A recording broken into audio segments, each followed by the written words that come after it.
Lideramos el camino de la opinión pública y buscamos que la cultura del debate alcance consensos y soluciones a los problemas de nuestro país.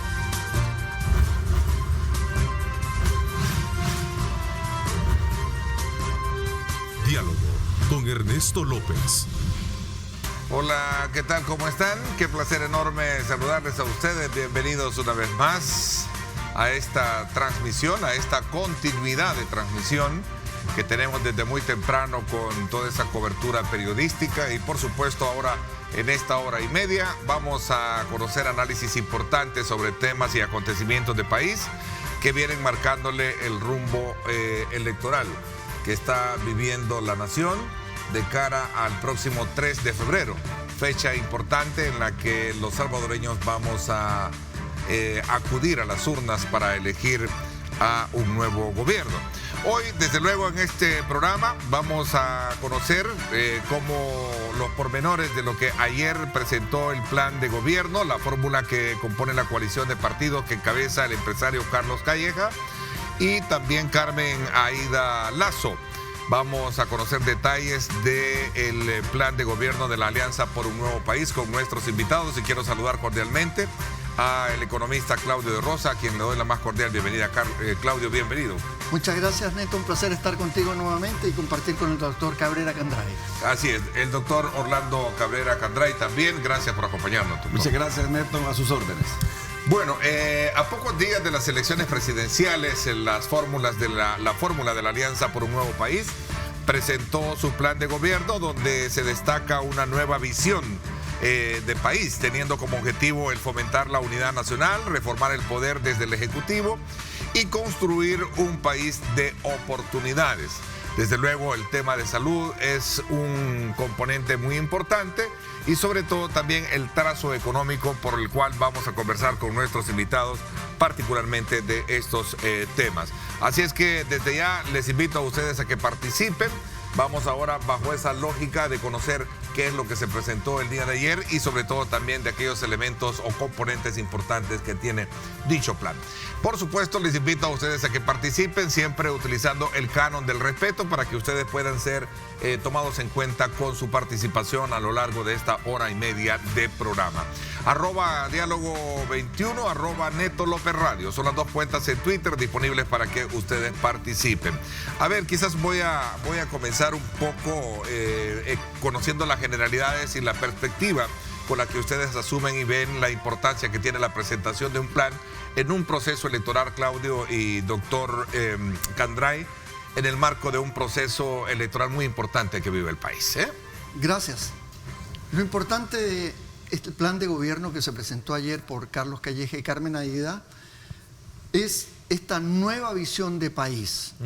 Lo importante cuando uno tiene un plan de gobierno, lo primero que tiene que ver que sea coherente, que esté interrelacionado, porque, por ejemplo, no podemos hablar de salud ni de educación, que queremos más para esto, para comprar esto, dar mejores servicios o mejorar las escuelas, los hospitales, si no está arreglada la parte financiera, es decir, las finanzas públicas.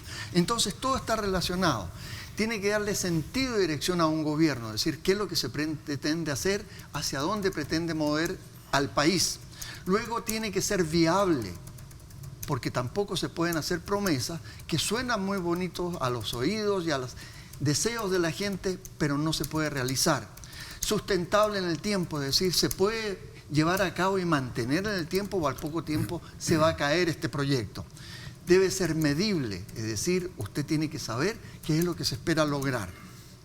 Esa es la primera condición. La segunda condición es la calidad de los funcionarios, de las personas que van a estar en torno al equipo que va a desarrollar este plan. Porque usted puede tener un plan muy bonito, lo pueden haber hecho solamente premios Nobel, por decir así, en forma de la más alta calidad. Pero si la gente que está alrededor no tiene la capacidad, no entiende, no puede, entonces tiene un serio problema. Debe agregarle a esto que quien maneje todo este movimiento de gestión y administración del Estado tiene que ser una persona con características de líder. Pero no solamente ser líder, debe ser líder convencido y convincente, porque tiene que llevar a su gente, mover a toda una ciudadanía para que vaya en esa dirección para tener un nuevo país. Y por último, es interesantísimo pensar que debe ser innovador. no son los países ricos los que innovan, son ricos porque innovaron. Y eso es muy importante tener en cuenta. Y aquí empieza a establecerse la base cómo administrar y mover un país. Por ejemplo, aquí lo primero es cambiar la forma como se maneja el Estado, el gobierno central específicamente.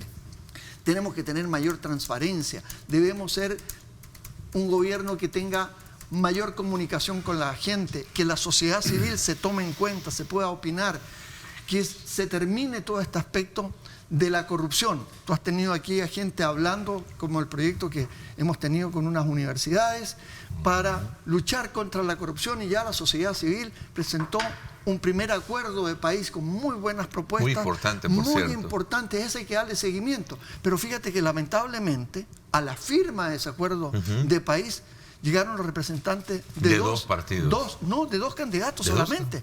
No, de dos candidatos solamente. Llegaron del partido Vamos y llegó Carmen Aida en representación de Carlos Calleje, de la Fórmula de Arena. Es decir, no es solamente hablar que tú estás comprometido, tienes que estar convencido y quieres desear hacerlo. Entonces, lo más importante que tenemos en esto, ya que hablabas tú de igualdad de oportunidades, es que nosotros tenemos que cumplir con lo que dice la Constitución, que está ahí, pero muchas veces ha sido letra muerta, y entramos a hablar que lo fundamental de un plan de gobierno es velar por la dignidad del ser humano, estar al centro de todo. Esa es la visión global para poderle dejar la palabra a mi colega. Sí, claro, muy interesante el esbozo introductorio que nos da sobre la importancia que tiene la presentación de un plan con las características que tú bien describías. En primer lugar, un plan que sea sostenible financieramente, claro, ¿verdad? Para que no sea un plan viable, como tú bien lo dices, innovador, y otros elementos importantes que debe de jugar. A ver, doctor Candray, también a manera de introducción, su lectura sobre la importancia que tiene esto, y vamos a entrar en detalle para hablar sobre el tema de salud. Bueno, mire, ayer hemos visto la presentación de un plan de gobierno, el esbozo general, porque en salud, por ejemplo, usted ve que son 15, 18 páginas que aparecen sinópticamente, pero que obedecen a un libro de 400 páginas que se han venido trabajando en el tiempo. Entonces, se ha presentado un plan de salud que tiene viabilidad política, viabilidad técnica, viabilidad financiera, y que responde a la realidad nacional. En este momento El Salvador vive una grave crisis sanitaria, vive una grave crisis de salud, y es simple. Usted ve los hospitales sin medicamentos, sin insumos médicos, sin insumos no médicos, sin especialistas, sin subespecialistas, enfermeros y enfermeras quejándose. No ve pronta salud, no ve medicina siempre, no ve la habilitación y rehabilitación de los establecimientos de salud en primer nivel, segundo nivel, tercer nivel. Ve un abandono total en la salud. Y no puede haber dignidad humana, no puede haber ese eje transversal sin salud, porque la salud es un bien público y es un derecho humano fundamental. Y si nosotros no cuidamos de la salud, en balde hablamos de los demás temas. ¿Cómo vamos a defender la vida? ¿Cómo vamos a defender el derecho a pensar? ¿Cómo vamos el derecho a informar, a ser informado? Si uno está agonizando, si uno se está muriendo, si uno está desnutrido.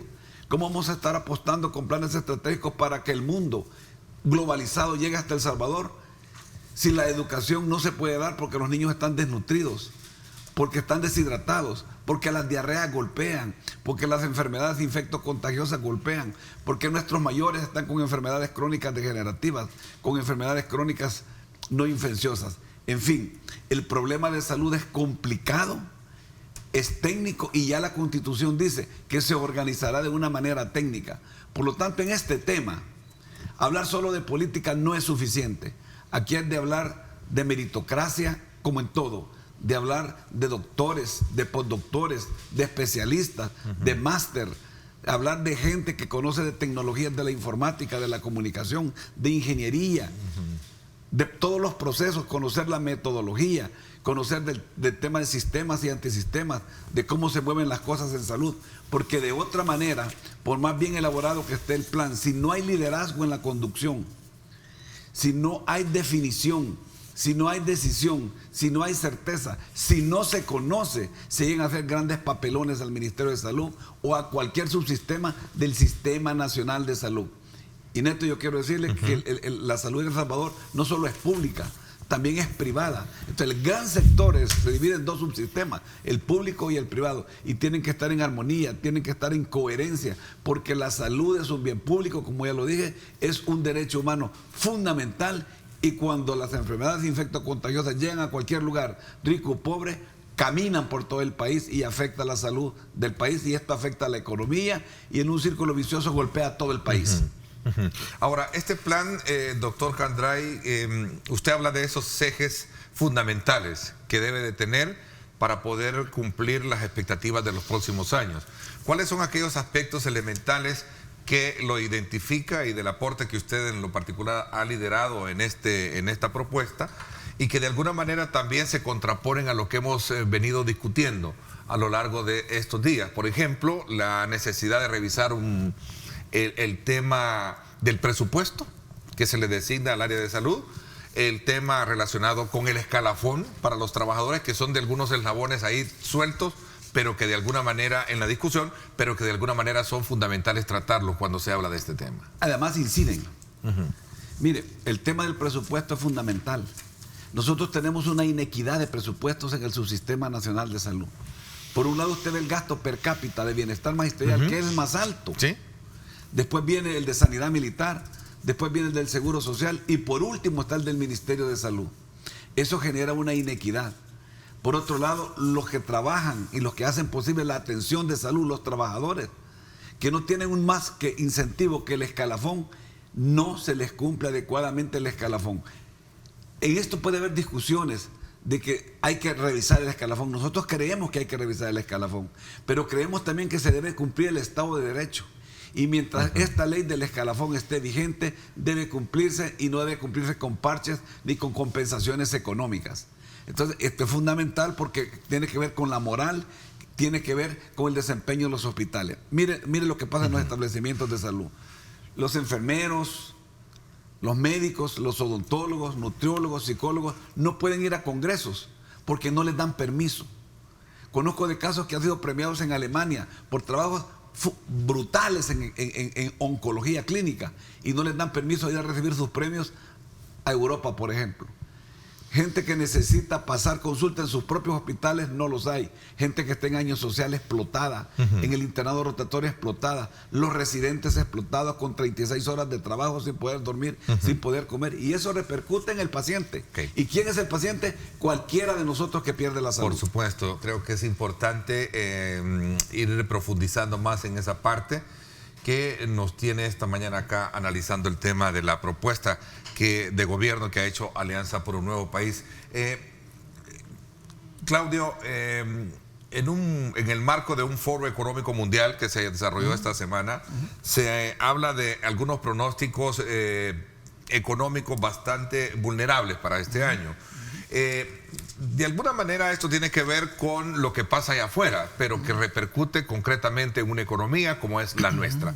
¿Cómo crees tú que debemos prepararnos de cara al nuevo quinquenio para poder mantenernos fuertes y sólidos con aquellos componentes de la economía que de alguna manera representan como el alivio de lo que podría ser la dinámica para estos próximos 5 años? Como por ejemplo, cómo vamos a enfrentar el tema de las pensiones, cómo vamos a lograr balancear y equilibrar las finanzas públicas para desarrollar una agenda de gobierno, una agenda social, y cuáles van a ser aquellos otros aspectos elementales de incentivos para mejorar la inversión en el país. Creo darme a entender con lo que yo quiero. Perfecto, gracias. Indudablemente que si la economía mundial entra en un nuevo ciclo recesivo, no es cosa de decir, le va a suceder a todos ustedes menos a nosotros. Nos va a afectar también terriblemente. Si bien eso es cierto, también uno como país, como sociedad, puede aminorar ese impacto. Y tú lo estabas diciendo muy acertadamente.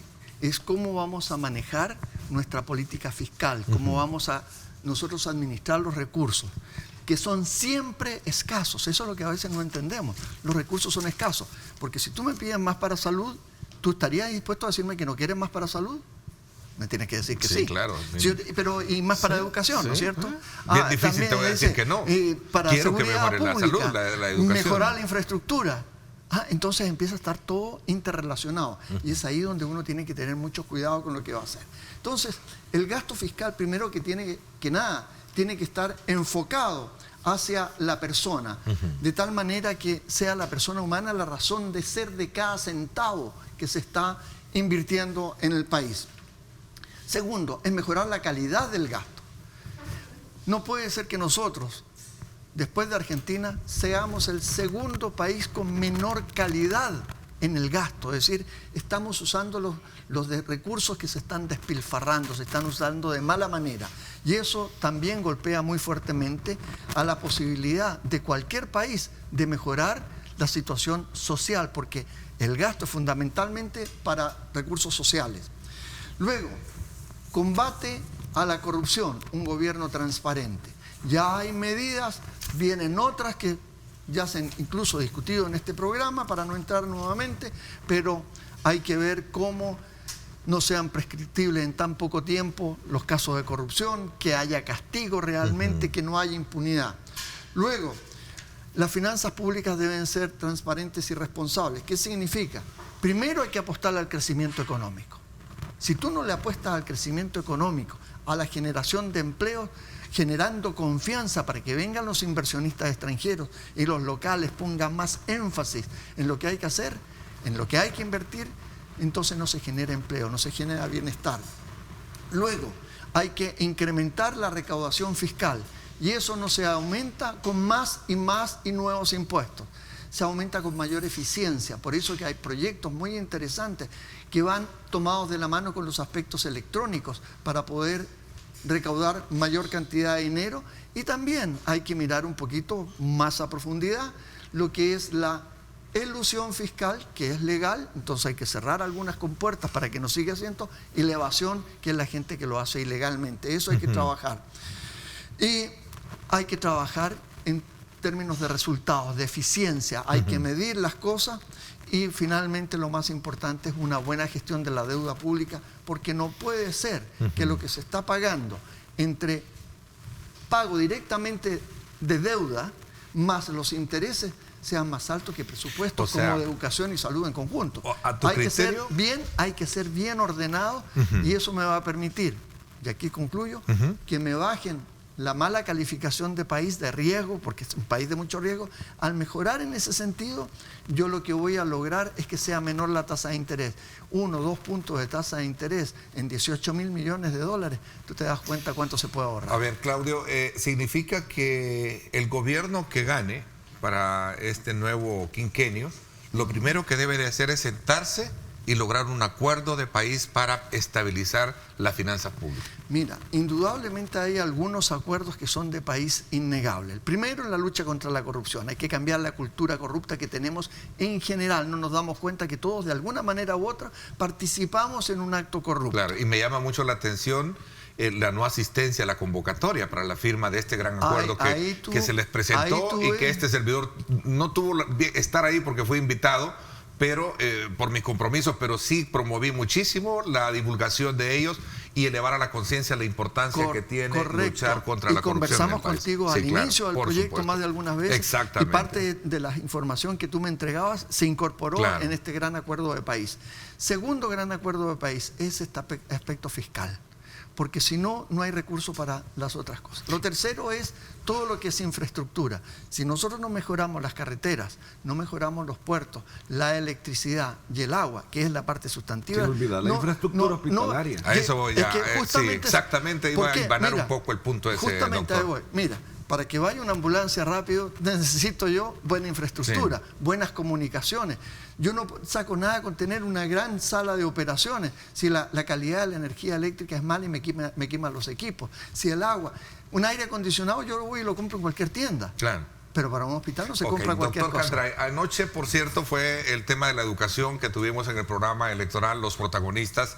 Y decía Julia Evelyn, una muy respetable mujer estudiosa de la economía, Decía Ernesto, por orden de prioridades, hay que pensar primero, antes de crear toda una infraestructura en esta campaña electoral, pensando sin menospreciarla, que también hay que mejorar los indicadores de salud y educación, decía, por orden de prioridades. Correcto. ¿De qué me sirve tener mamotretos en este país o tener construido de mamotretos si al final voy a tener una mala educación y voy a tener un mal servicio de salud? A ver, Carlos Callejas y Carmen Aída Lazo, en la presentación de su plan Visión Integral de Salud, que así se denomina, hablaba de estrategias importantes para la atención primaria de salud, lo cual significa mejorar las acciones a nivel primario y local de comunidades, mejorando al mismo tiempo, lo voy a leer textualmente, la atención de segundo y tercer nivel. Esta segunda ronda me da la oportunidad, Neto, de comenzar a entrar ya en lo que es fundamental de lo que queremos hacer. Por favor. Pronto Salud. Aquí ya no puede ser que le den cita a una persona para 12 meses, para 14 meses. No puede ser que las cirugías selectivas estén para 9 meses, para 1 año. Y ya no puede ser que la persona llega también al establecimiento de salud a pasar consulta y pasa 6 horas para que le den la consulta después de haber esperado 6 meses o 1 año. Entonces, el tema de Pronto Salud tiene que ver también con la cirugía. Le voy a poner ejemplos puntuales. Aquí en nuestra región metropolitana hay hospitales que tienen 11 quirófanos y solo funcionan 6. Ve usted, no funcionan 5. Y los 6 que funcionan solo funcionan en horas de oficina. Entonces, ¿ese es un problema de dinero? No. Es un problema que además de que algunos recursos necesitan, es de reingeniería en su funcionamiento. El tema de los especialistas y los subespecialistas. ¿Por qué las citas están largas en cardiología, en oftalmología, etcétera? Porque no hay especialistas trabajando. ¿Y cómo van a haber especialistas si los tienen con contratos esclavistas? ¿Cómo van a ver si están siendo mal pagados o maltratados o acosados?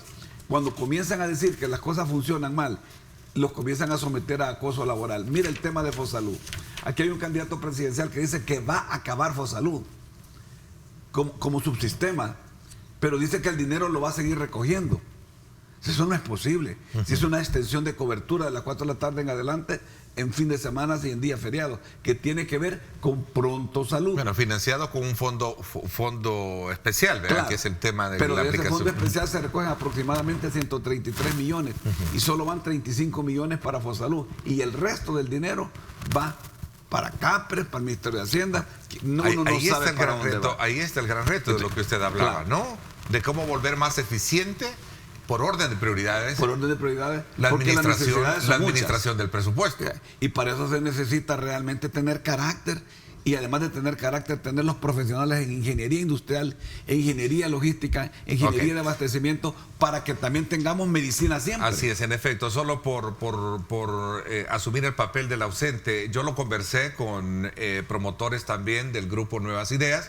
Me decía Marvin Aguilar, Ernesto, te aclaro, no es que queremos hacer desaparecer Fosalud, esa es la postura de ellos, solo para ponerlo un poco sobre la mesa, sino más bien decía, lo que buscamos es volverlo mucho más eficiente y que se incorpore dentro del sistema de salud para que este pueda ser más efectivo. Esa es la aclaración que hizo en su momento, ¿no? Pero sí, de eso es que estamos hablando, de extensión de cobertura, y Fosalud es un programa que fue creado para extensión de cobertura.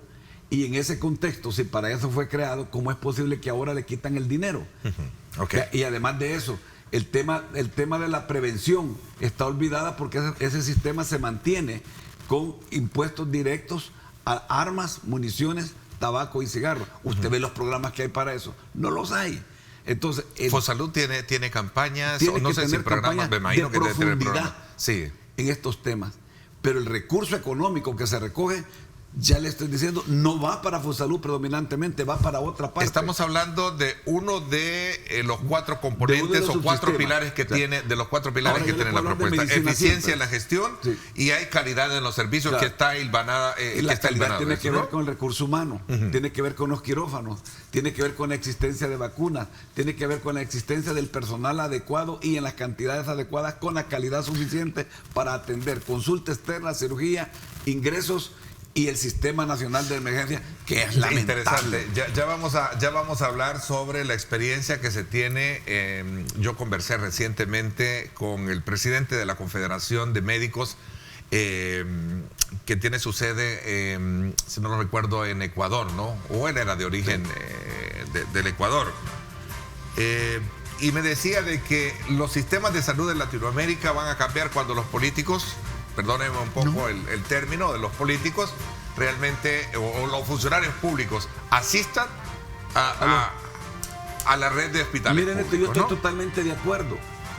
Le pongo un ejemplo ahorita que está terminando el segmento. ¿Cómo es posible que un preso famoso, condenado no sé cuántos años por haberse robado no sé cuántos 300 millones en adelante, se enferma, lo llevan al sistema público y dice, es que está bien grave, hay que llevárselo al sistema privado? Sí. Ahí está la muestra elocuente y clara, que ni los presos lo quieren llevar a los sistemas nacionales de salud. Los políticos tienen o tenemos que ir al Seguro Social, al Hospital Rosales. Sí. Porque aquel señor que está de presidente cuando esté enfermo se va para Cuba. ¿Por qué no va a Bienestar Magisterial? ¿Por qué no va a Sanidad Militar y no es el comandante de la Fuerza Armada? Me parece que es muy interesante un poco ese rumbo.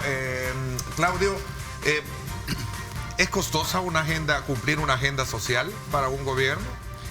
Me gustaría un poco que me ilustraras ese panorama cuando regresemos después de la pausa. Excelente, gracias. Vamos a la pausa, gracias por estar con nosotros. Son las 6:58. Esta mañana le corresponde desde luego a Alianza por un Nuevo País conocer pormenores de la propuesta que el día de ayer lanzó. Hemos estado examinando desde luego varios componentes de los planes, de las fórmulas en los días anteriores. Así es que continuamos con el avance y el escudriñar desde luego lo que ocurre alrededor de esta campaña electoral que poco a poco va acercándose a la fecha límite, que es 3 de febrero. Vamos a la pausa y regresamos con más.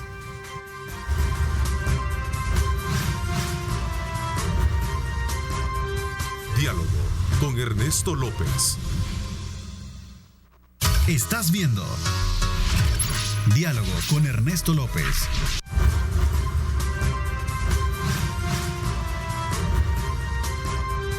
Diálogo con Ernesto López. Bueno, gracias nuevamente por estar con nosotros. Uno de los principales problemas del sistema de salud pública en nuestro país es de gestión de recursos. Al menos ese es el resumen. Como el día de ayer escuchábamos a la fórmula presidencial de Alianza por un Nuevo País plantear todo el esquema de propuesta que hace para mejorar el sistema de salud de ganar las próximas elecciones. Claudio de Rosa, economista, y el doctor Orlando Cabrera Candray, miembro de la Mesa de Salud de la Alianza por un Nuevo País, del plan al cual se refiere, nos acompañan esta mañana acá en nuestros estudios. Te decía, Claudio, ¿qué tan costoso es para un gobierno poder desarrollar una agenda social, ¿no? Que tiene varios componentes, salud, educación, entre otros? Nunca puede ser costosa una agenda social. Es más costoso no tener una adecuada agenda social. Y lo que estamos teniendo y sufriendo como país es no tener una adecuada agenda social. ¿Cómo se mejora esto? Con una administración adecuada. Si no tienes una buena administración, si no tienes la gente que tiene la calidad para administrar, para conducir un país, tienes un serio problema. Y es ahí donde está la raíz de todo. Fíjate que yo me recuerdo hace muchos años un foro de 2 candidatos a canciller en Alemania. Y el entrevistador le dice a ellos, bueno, ¿y cuál es la diferencia que hay entre ustedes dos? Si yo veo que están ofreciendo exactamente lo mismo. Y uno de ellos le respondió lo siguiente, ¿y no te has dado cuenta la diferencia todavía? Así, ¿no te has dado cuenta la diferencia? No, le dicen, ¿qué está? Si los he escuchado los dos y son idénticos. La diferencia está en la calidad de la gente que nos acompaña. Ahí está toda la raíz misma del asunto que hay que ver. Entonces, para poderle apostar a la dignidad humana, primero una economía audaz, con grandes cambios, innovadoras, una economía para el siglo XXI basada en tecnología, en libertad para los individuos, seguridad ciudadana, segundo eje fundamental, y tercero, una educación integral y de calidad. Quiero recordar las palabras de Mandela, uno de los grandes líderes mundiales, que dice, la educación es el arma más poderosa que puedes usar para cambiar el mundo. Es el arma más poderosa para cambiar El Salvador. Y creo que lo podemos hacer porque existe la calidad en la gente, es darle la oportunidad. Los jóvenes No quieren prebendas. Los jóvenes lo único que quieren es una oportunidad de un empleo. Si tienen un empleo, esos jóvenes salen adelante con sus familias y hacen grande El Salvador. Eso es lo que necesitamos. No nos hemos dado cuenta que no podemos tener una economía que me está generando alrededor de 10.000 empleos anuales y entran 50.000 jóvenes al sistema. ¿Qué es lo que sucede con esos 50.000 jóvenes? O se tienen que ir al sector informal, sin salario mínimo, sin prestaciones, o tienen que emigrar, irse del país, o tercero, ser tentados por las maras. Tenemos que trabajar con los jóvenes, darle la oportunidad. El Salvador es de los jóvenes, es un país para los jóvenes. Y es por eso que aquí se ven tantas cosas en esta propuesta por un nuevo país, que son diseñadas para los jóvenes. Todo lo que está relacionado con la tecnología. Si nosotros no podemos dejar de tener distritos tecnológicos, con escuelas capacitadas para hacer este tipo de trabajos, con los equipos, ahora tú no necesitas, te lo digo porque enseño en una universidad, si muchas veces le digo a mis alumnos, ustedes no me necesitan a mí, es cosa de tener acceso a la tecnología, saber investigar, aprender a ver qué es lo que es verdad y qué es lo que no es verdad.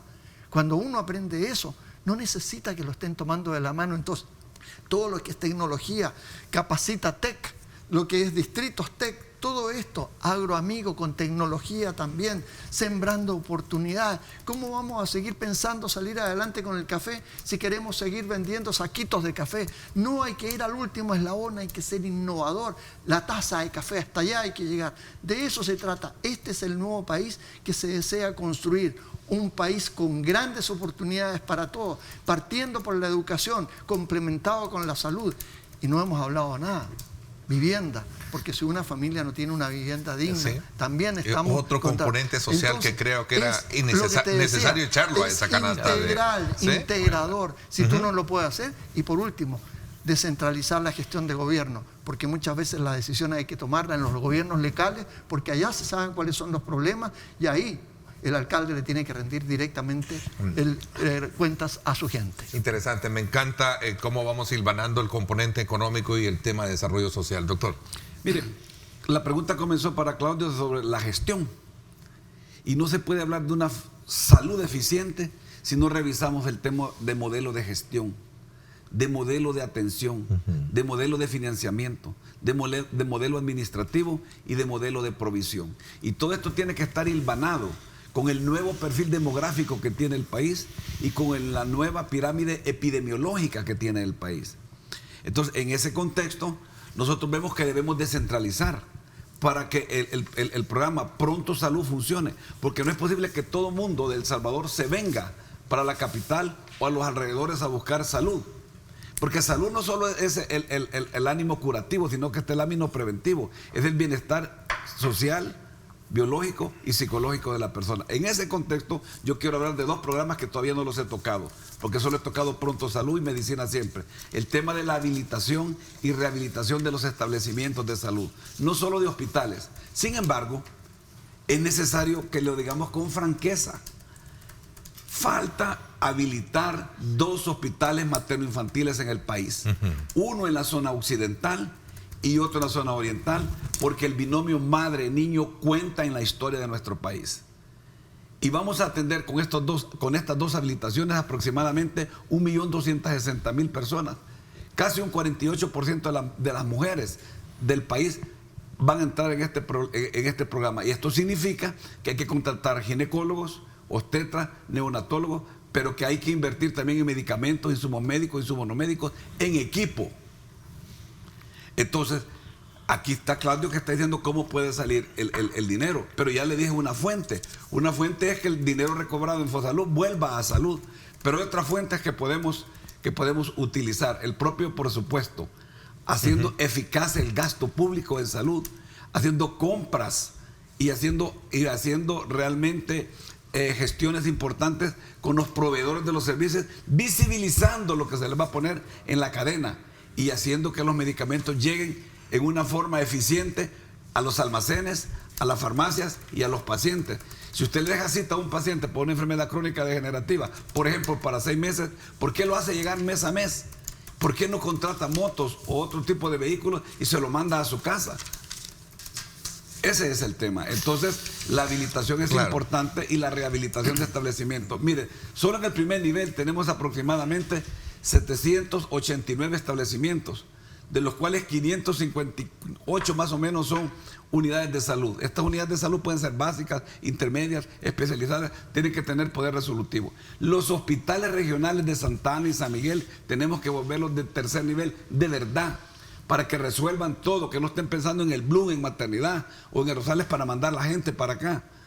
Entonces, mientras aquí podemos estar hablando de tantas cosas, la verdad es que ahorita en el Hospital Rosales, en la sala de espera, hay más de 1,000 personas. Claro. Y a las 12 del día, ese hospital tiene 7,000 personas adentro, entre enfermos, trabajadores y visitas. Entonces, el tema es que el 1 de junio, Carlos Calleja y su equipo de gobierno, esa es la realidad que va a encontrar. Y esa hay que comenzar a incidir desde ya. Ese es un punto importante el que usted acaba de mencionar, doctor Candray.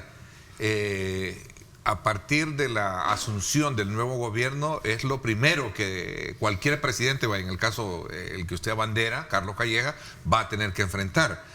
Claudio, el país debe de seguir esperando por un acuerdo fiscal, perdona un poco, porque tiene que ver muchísimo con eso. Es decir, escucho debatir mucho este tema, ¿verdad? Sobre todo cuando se trata de lograr darle sostenibilidad en el tiempo a cualquier tipo de agenda o política pública, ¿no? Debemos hacer un gran esfuerzo, porque no podemos seguir con finanzas públicas tan deterioradas. Yo debo reconocer que con el actual ministro por fin tuvimos un presupuesto de verdad. Los presupuestos anteriores eran presupuestos mentirosos. Exactamente, con Nelson Fuentes. Nelson Fuentes, ¿verdad? Sí, ha sido él muy honesto. Me han hablado muchísimo, muy bien. Es un técnico de primer nivel, y eso hay que reconocerlo. Uno podría decir, pero si este es de oposición, ¿cómo puede estar hablando bien tu ministro? No. Sí. Al pan, y al vino, vino. En este caso tenemos una persona que presentó un presupuesto como corresponde, que con grandes limitaciones, pero ya es un primer paso. Entonces, nosotros tenemos que hablar con el sector privado, que son los que pagan la mayor cantidad de los impuestos, me refiero a empresarios y trabajadores. Hay que hablar con los tanques de pensamiento, con las universidades y el sector político. Para lograr ese acuerdo. Pero si un acuerdo no pueden hacer entre tú y yo nada más y decir llegamos a un acuerdo. Todos los que participan en la economía con sus impuestos deben tener derecho a expresar. No basta la ley de responsabilidad fiscal. Yo siento que la ley de responsabilidad fiscal, perdóname un poquito, como que no... La ley de no me hace fu. La ley de responsabilidad fiscal no la hemos tomado totalmente en serio. En serio como debe de ser. Pero hay una razón fundamental, y lamentablemente eso siempre es en toda sociedad. Si no tiene castigos, nadie la cumple como debe. Entonces, si no dice ahí claramente, el ministro que no quiera pierde su cargo inmediatamente, entonces va a seguir jugando. El presidente de la República que manda un presupuesto que no está financiado, que no es verdadero, debe ser sancionado también. Mientras no tengamos esas cosas no va a funcionar. Pero lo más importante, el acuerdo. Tiene que ser algo, no de aquí a 6 años, no, esto es algo que hay que sentar a la gente, y yo lo digo en broma así, tráigale comida, tráigale vino, tráigale todo y los encierra, pero que eso alcance para una semana nada más. Después que vean si no salen de ahí mientras no tengan el acuerdo. Vas a ver cómo se van a poner de acuerdo rápidamente. Neto, aquí acaban de hablar de que la ley de responsabilidad fiscal no se está cumpliendo del todo. Pues yo quiero contarle qué es lo que pasa en salud. La ley del escalafón no se cumple. Pero no solo eso, no se cumple la ley de vacunas. Y mire que en este momento el MinSal acaba de incumplir un convenio con el Seguro Social para la vacuna contra el neumococo. Que unos dicen que ya el Colegio Médico se pronunció que pueden ser de 23 valencias, de 13 valencias. Bueno, eso es interesante para el país y ya tenemos una propuesta de los que saben, de los técnicos. Sin embargo, simplemente se manda un memorándum al Seguro Social que no se va a poder hacer el trabajo conjunto que tienen que hacer de acuerdo al convenio.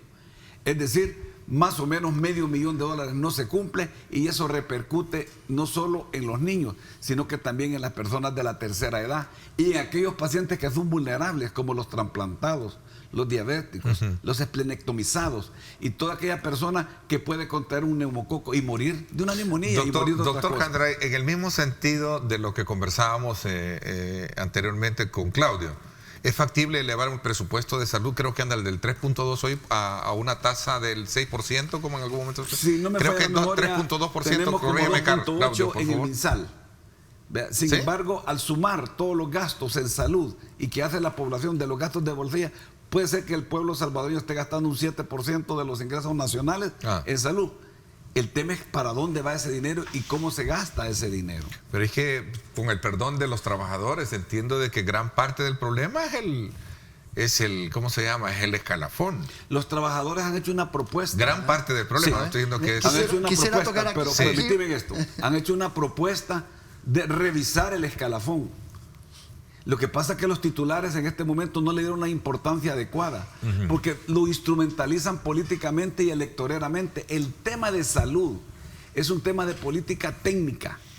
El tema de salud no es un buzón para ir a buscar votos en una campaña política, porque cuando ellos se enferman, estos grandes se enferman, van al sistema privado, pero cuando cuando ya no les ajuste el dinero para el sistema privado, van a caer al Bloom, van a caer al Rosales, van a caer al Seguro Social, y ahí los vemos y los atendemos con amor y cariño.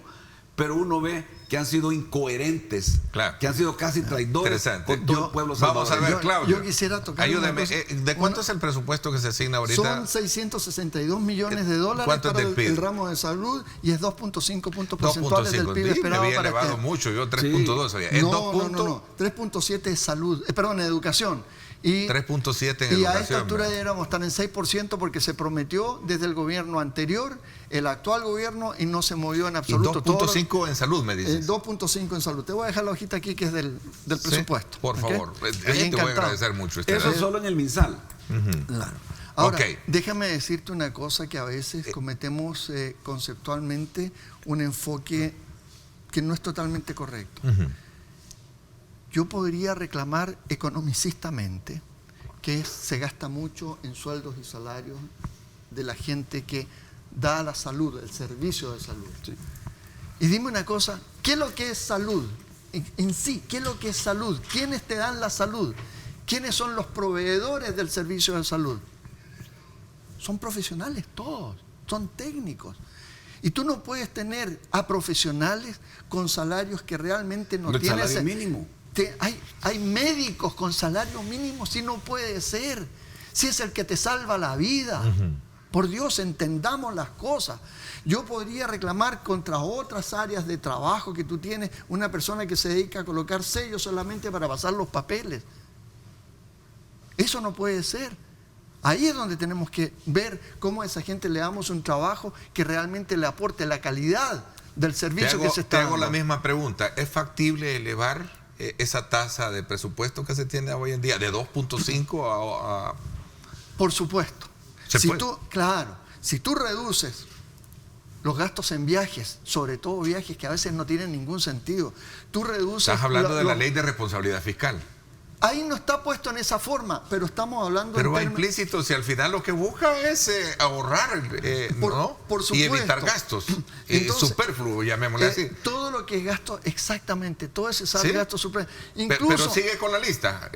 Lo que es, todo lo que es gasto viajes, de publicidad, viajes, teléfonos, es decir, hay mucho donde se puede ir recortando. Y además... Y el componente más importante que tú mencionabas, porque ese es el más grande. La corrupción, claro. ¿Cómo puede ser que en los últimos dos gobiernos, al anterior, pero me refiero, en las últimas 3 décadas este país ha sido saqueado, para que ser un poquito más sincero, Claudio. Correcto. Entonces, en las últimas 3 décadas dos gobiernos, ha sido saqueado este país. Se han robado más de 1.000 millones de dólares. Y ahí tenés lo último. No puede ser eso. Entonces, la gente está indignada. Está indignada con los partidos. ¿Qué hubiéramos hecho con ese dinero? Tuviésemos mejores indicadores. Mejores indicadores. No nos habríamos, ya solamente con que te diga, no nos habríamos endeudado. Nosotros en 1.000 millones. Ya sería una ventaja importante. Claro. Buen punto. Uniendo a su punto de vista, el país ha sido agraviado en su dinero desde la fundación misma de la República en 1824. Y estos son tiempos que hay que parar esto. Claro. A los ladrones hay que meterlos presos y los deberíamos de fusilar. Sí. Es que mire, Deberíamos de traer al general Martínez de nuevo, perdone un poco. Por cada ladrón que se lleva millones, los hospitales están sin medicinas. Sí.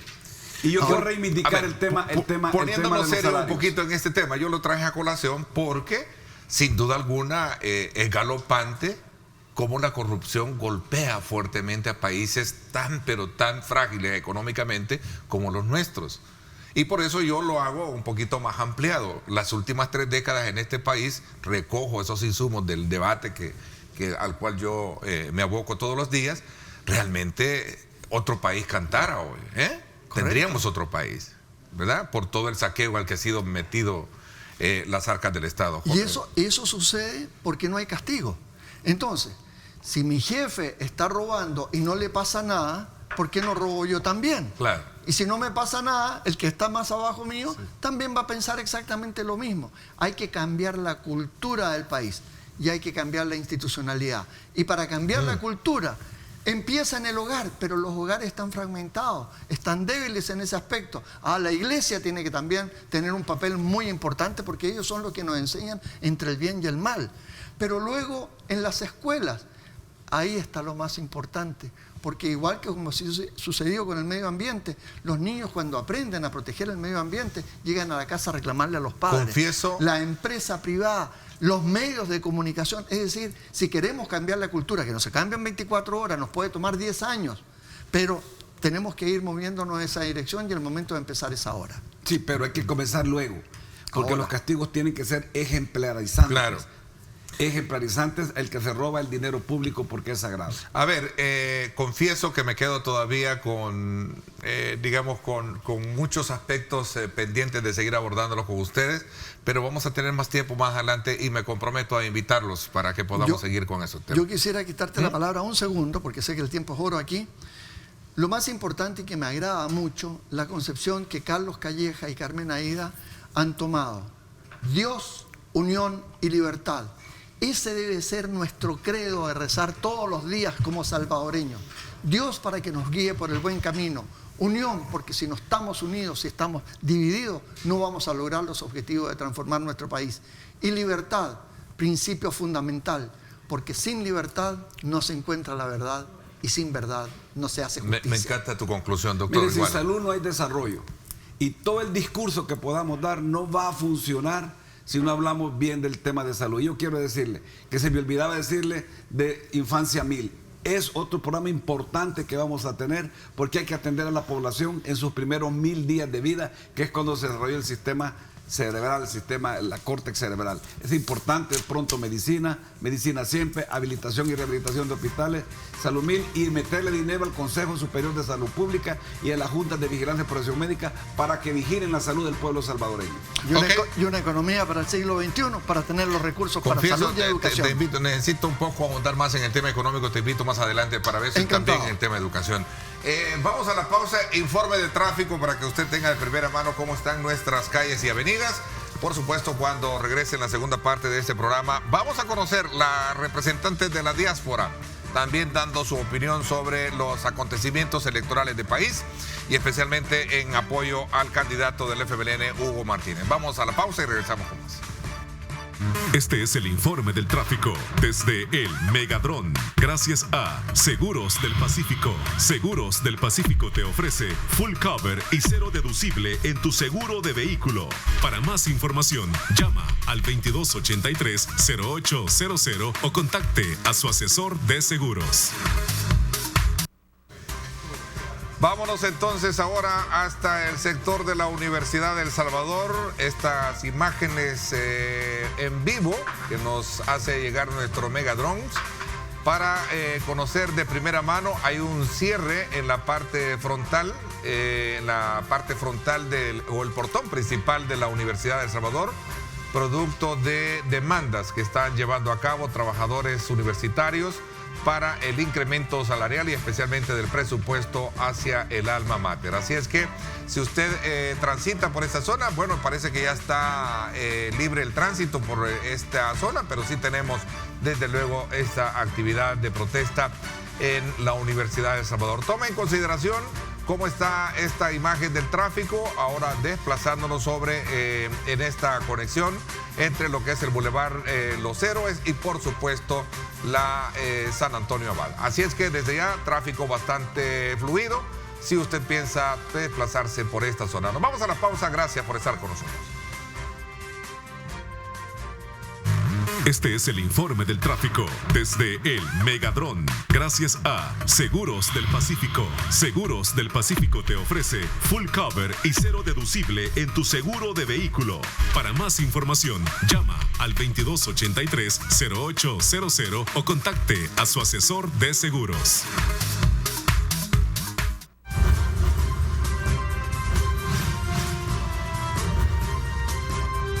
Diálogo con Ernesto López. Estás viendo Diálogo con Ernesto López.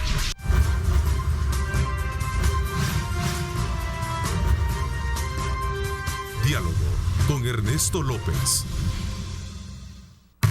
Este es el informe del tráfico desde el Megadrón. Gracias a Seguros del Pacífico. Seguros del Pacífico te ofrece full cover y cero deducible en tu seguro de vehículo. Para más información, llama al 2283-0800 o contacte a su asesor de seguros. Bueno, gracias por estar con nosotros. Vamos de nuevo a ponerlo al tanto sobre cómo está el tráfico. Una pequeña carga vehicular viniendo de sur a norte sobre la 25. No, estamos hablando siempre sobre el Boulevard Los Héroes. Perdón un poco la equivocación. Ahí tenemos una ligera carga vehicular. Esto es en el sector del hospital Bloom, para que usted tome en consideración cómo está el empalme que se hace con la 25 Avenida y por supuesto la San Antonio Abad. Tenemos ahí nuevamente imágenes de la Universidad de El Salvador. Recuerde, hay cierre, entiendo temporal, por protestas de trabajadores universitarios demandando un mejor presupuesto, incremento salarial, entre otras cosas. Así es que desde ya la actividad en la Universidad de El Salvador, si usted pensaba desplazarse, me dicen que no hay ingreso a la misma. Gracias por estar con nosotros. Este es el informe del tráfico desde el Megadrón. Gracias a Seguros del Pacífico. Seguros del Pacífico te ofrece full cover y cero deducible en tu seguro de vehículo. Para más información, llama al 2283-0800 o contacte a su asesor de seguros. Bueno, gracias nuevamente por estar con nosotros en la segunda parte del programa. Nos acompañan salvadoreños radicados en los Estados Unidos que ahora están desde luego brindando su apoyo al candidato del FMLN, Hugo Martínez. Quiero saludar a Roy García, secretario general del Movimiento Político Independiente. Gracias por acompañarnos, Roy. Gracias, Ernesto, por esta oportunidad. También Alex Núñez, salvadoreño de Salvadoreños Unidos en el Exterior. Gracias por acompañarnos. Muchas gracias, Ernesto. Un placer estar acá y por dirigirnos al pueblo salvadoreño. Bueno, interesante la pregunta obligada. ¿Cómo se está viendo el proceso electoral desde la óptica de la diáspora? A ver, cuéntenos un poco. Bueno, en primer lugar creo de que hay que señalar de que en Estados Unidos vivimos una masa de casi 3 millones de salvadoreños, casi la tercera parte de nuestra población. Y por supuesto hay un gran liderazgo, hay un gran interés en que el país salga adelante. Entonces, y creo que los contextos electorales nos permite medir el termómetro y realmente empujar a que el candidato o la fórmula presidencial que realmente sea responsable y que defina realmente temas de país, visión de país, nos interesa fuertemente y que por supuesto también tome en cuenta a esa cantidad de salvadoreños que vivimos en el exterior. Y en este caso, específicamente el candidato Hugo Martínez definitivamente ha sido el candidato que se acercó a la diáspora desde el punto de vista con buenas intenciones, de establecer esa relación que como canciller de la República hizo un excelente trabajo en política exterior y específicamente en temas relacionados a nuestra comunidad en Estados Unidos, definitivamente tiene las credenciales y que realmente lo hemos conocido de que definitivamente esa visión que él tiene como futuro presidente de este país nos da la posibilidad de establecer toda una relación de trabajo, de acompañarlo en el futuro de gobierno y establecer toda esa relación comunitaria en Estados Unidos para poder sacar y ayudar a gobernar para ir saliendo de todos estos problemas que tenemos en el país. A ver, Roy, ¿cuál es la postura que tienes tú particularmente sobre el proceso y el acompañamiento directo a la fórmula del FMLN? ¿Sí? Así es, mira, Ernesto, nosotros como salvadoreños en el exterior, a pesar que es poca la gente que se empadronó para votar allá, estamos viniendo en masa todos los días. Ves, los aviones vienen repletos de personas que están viniendo a votar, están viniendo a visitar a sus familiares, pero al mismo tiempo a ofrecer su voto. Un 70% de nuestra población está inclinada hacia el esfuerzo tirado para llevar a Hugo Martínez y Karina Sosa a la presidencia de nuestro país. Nosotros, como movimiento político independiente de salvadoreños en el exterior, tenemos muchas personas que vienen en los próximos 3 días, van a estar aquí, se van a incorporar y creemos que allá por tal vez en enero, el 1 de febrero, demos una conferencia de prensa para pedirle a la población que razone su voto, que vea quién ha llevado mejores propuestas y si después de razonarlo creen que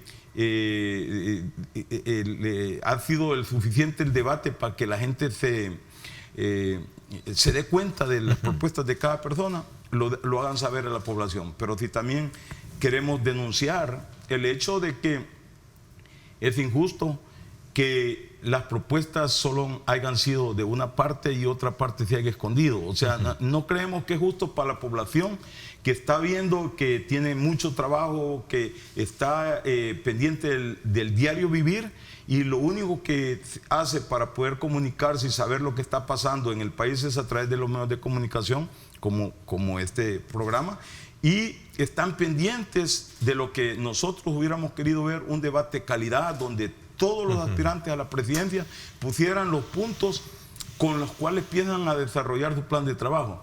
Y al mismo tiempo el moderador que está ahí, poderle preguntar, a cuestionar a la persona y decirle cómo va a hacer esto, cómo va a hacer aquello, de dónde va a sacar el dinero. Y solo así nosotros podríamos, con ese voto pensante que estamos acostumbrados allá en el exterior, decir, bueno, este es el mejor candidato, este no. Pero en el momento nosotros, como MPI, hemos visto en la figura, en las propuestas del partido del Frente como lo mejor para seguir adelante con muchos cambios que mucha gente no los ha visto hasta últimamente. Hasta hoy que estamos en campaña ya se están hablando de conquistas. He visto muy fuerte tu postura con relación al candidato Nayib Bukele. Sí. Primero, yo sigo siendo, porque todavía no me han destituido, no ha habido nada, yo sigo siendo parte de la plancha nacional del partido Nueva Idea, no del movimiento, de la hora partido, pero partido. Comenzaron como nuevo. Sí, pero después de haber convivido con ellos adentro, porque estaba adentro, me di cuenta que no es lo que se nos vendió, que se nos dijo que iba a pasar. ¿Por qué? Primero, empezando por la gente que está rodeando a Nayib Bukele. Son políticos reciclados, que vienen ya con un pasado oscuro o tal vez con un pasado que en su tiempo no hicieron nada bueno para el país. Estos quieren volverse otra vez a subir al vehículo político a través de nuevas ideas y son los que marginaron a la mayoría de compañeros que creímos en una nueva idea, en un movimiento donde sí podíamos hacer cambios como población. Lo creímos tanto que le apostamos al 100% a ese proyecto. Cuando ya nos dimos cuenta de lo que estaba pasando y que realmente nos dimos cuenta que solo fuimos usados, nos retiramos. Al retirarnos, una buena parte de la población que estaba apoyando a Nayib Bukele se retiró también. Y prueba de ello, pero está así. En su llamado a los 3 días para las brigadas de defensa del voto, no le llegó las personas que en un momento creímos en su mensaje y llegamos a 200,000 personas a firmar para el partido Nuevas Ideas. Después viene el descalabro en Santana. Se hizo, él asumió o presumió que era, bueno, hizo que la gente aceptara que lo había cancelado por falta de seguridad. Pero si tú ves las fotos de él, cuando ves su seguridad, es muy fuerte la seguridad y en algunas ocasiones ha llegado armada la seguridad, cosa que con los otros candidatos no ha pasado. La gente siente el miedo al rechazo. Siente miedo al rechazo primero porque nunca han dado adentro con nuestra gente. Y hoy tu respaldo es concreto para Hugo Martínez. Para Hugo Martínez, okay. Así es. Me voy a hacer una pausa, regreso. Alex, ¿qué espera la diáspora de un nuevo gobierno?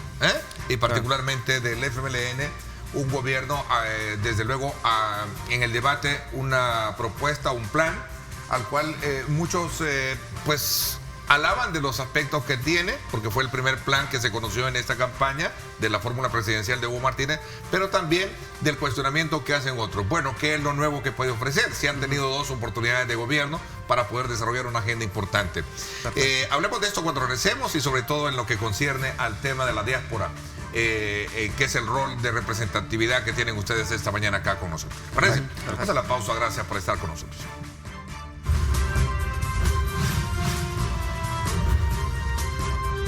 Diálogo con Ernesto López. Estás viendo Diálogo con Ernesto López.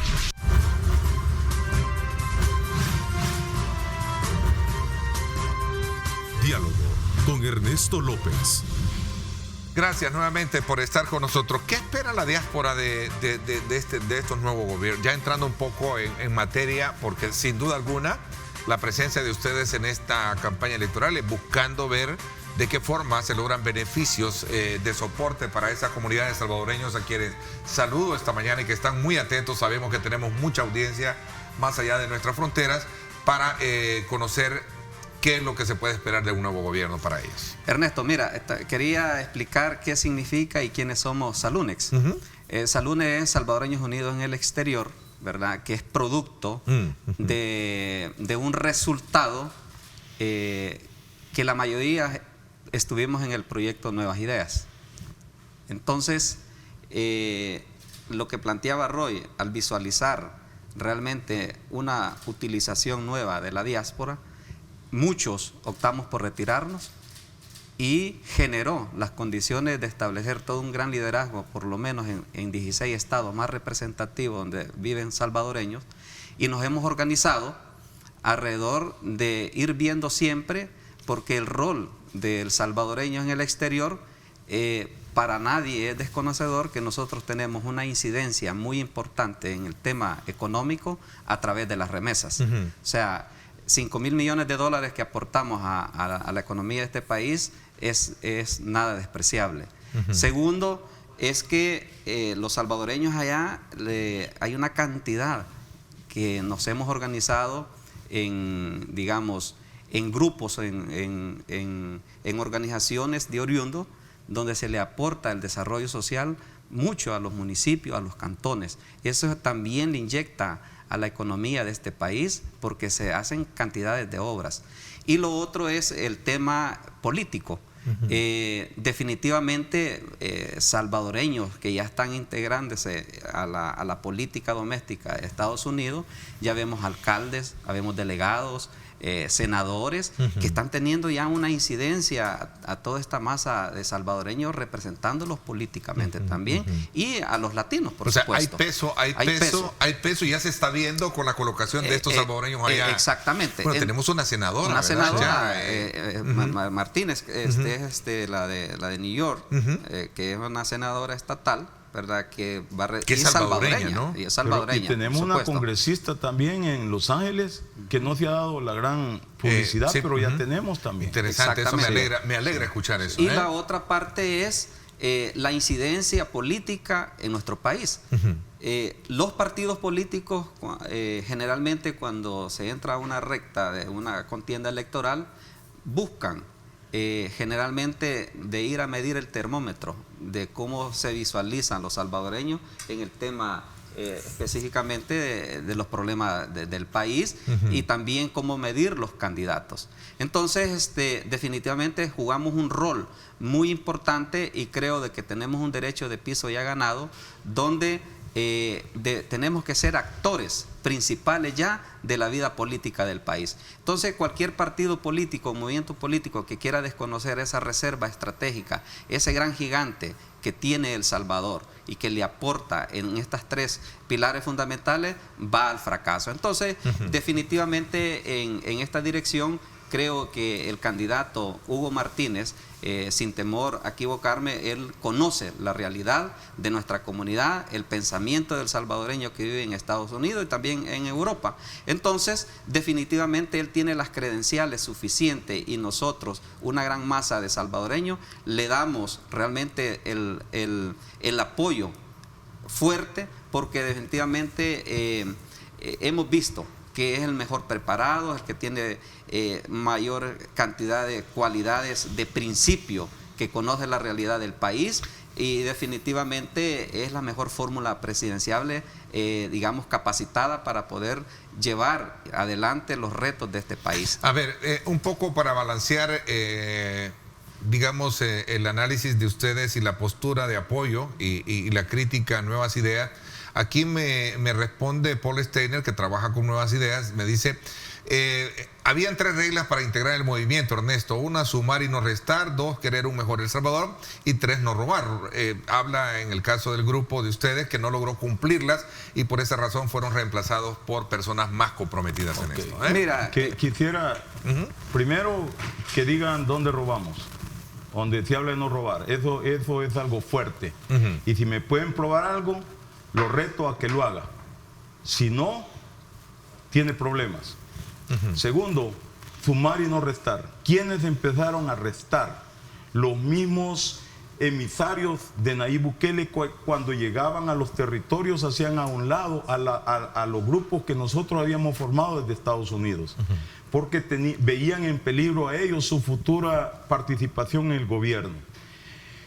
Lo más grave de esto es que bueno, no lo culpo al señor que está hablando, que está escribiendo, porque es una pluma pagada de Nayib Bukele, es parte de su grupo, es alguien que si llega a ganar Nayib Bukele es esa argolla que se ha adueñado del partido Nuevas Ideas, que fue formado con el pueblo a través del movimiento Nuevas Ideas. Quiero que entiendan una cosa, el movimiento Nuevas Ideas éramos nosotros.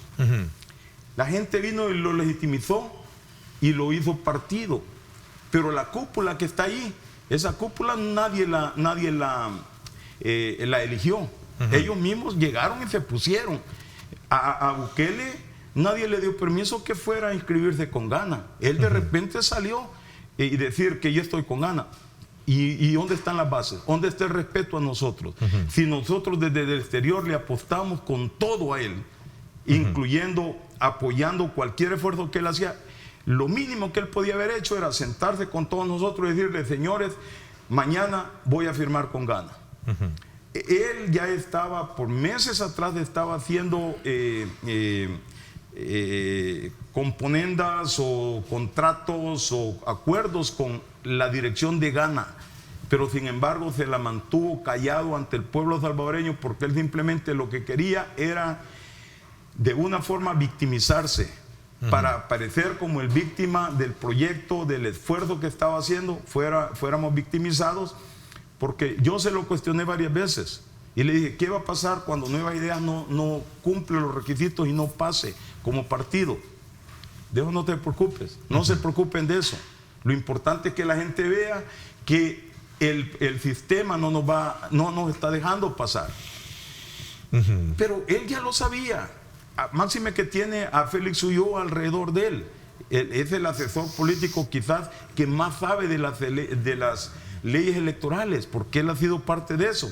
Él ya sabía que todo lo que se hizo era para encaminar y desarmar la gama legal que tenía y que le impedía llegar a Gana. Lo iban haciendo a un lado y llegó allá.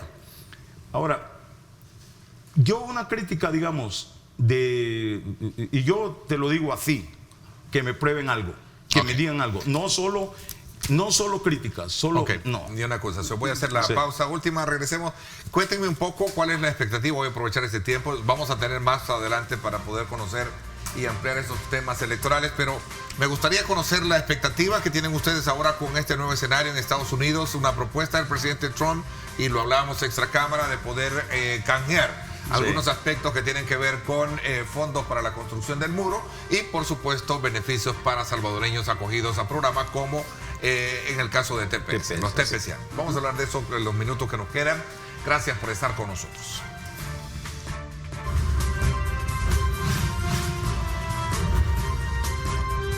Diálogo con Ernesto López. El futuro es imaginar, es pensar en grande. Prepárate hoy, estudia en la UFG y amplía tus oportunidades. UFG, tecnología, innovación y calidad.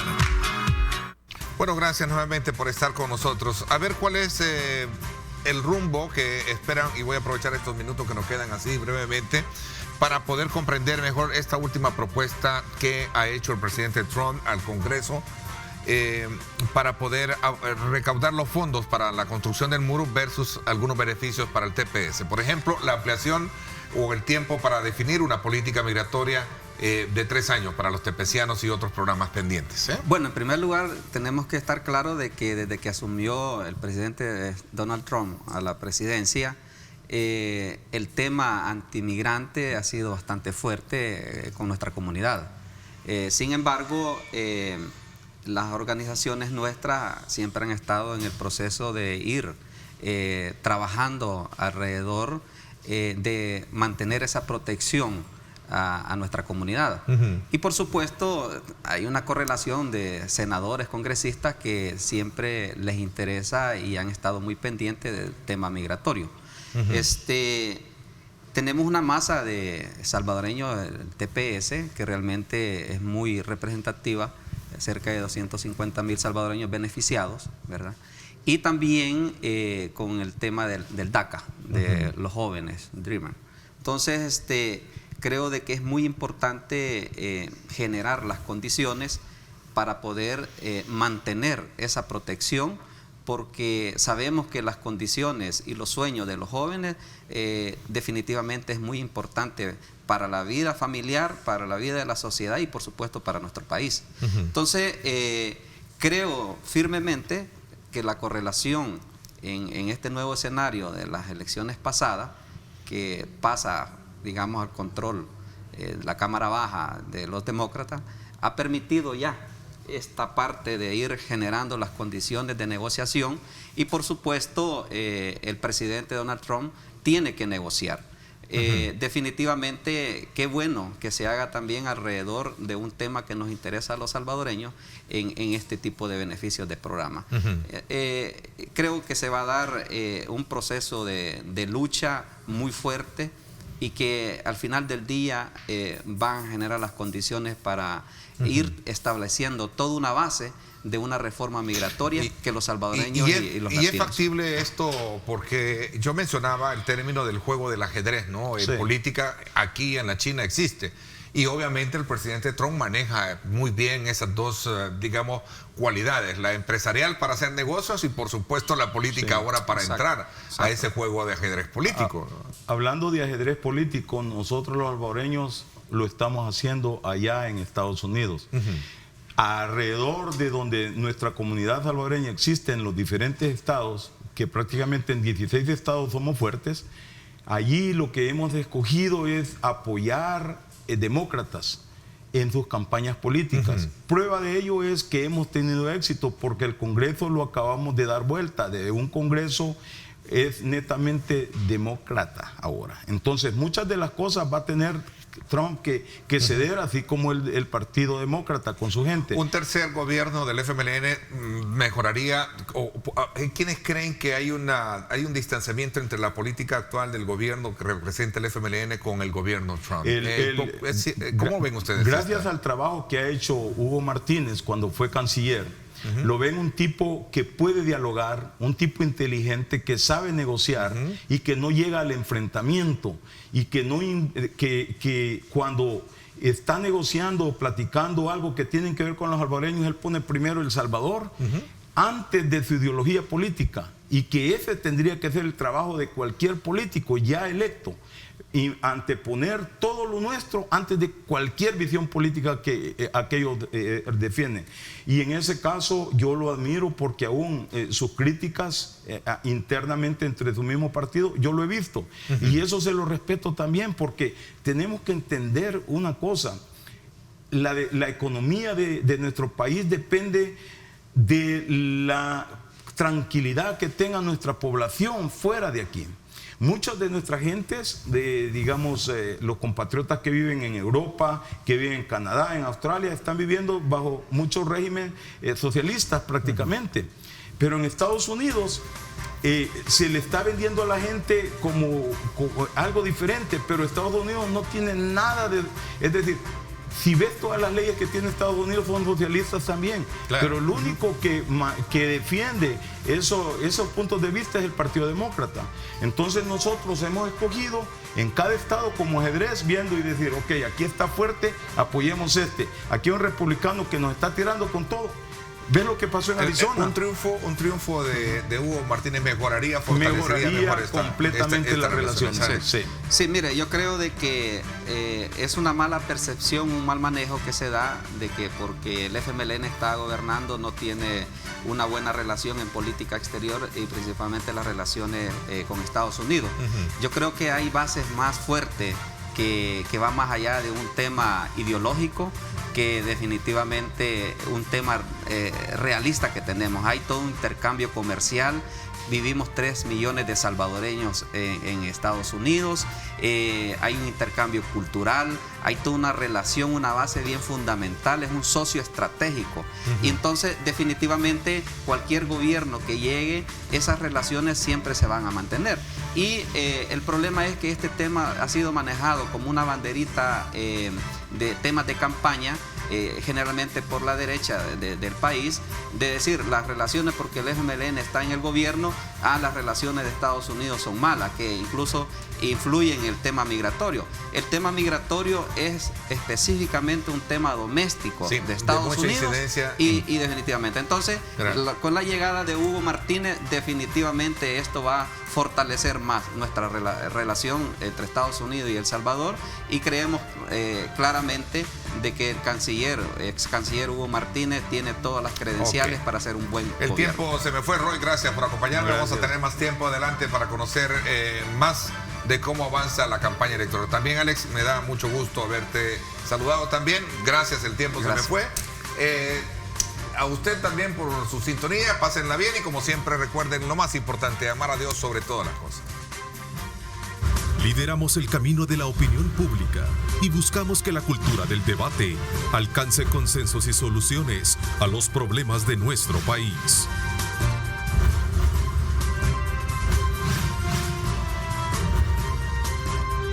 Diálogo con Ernesto López.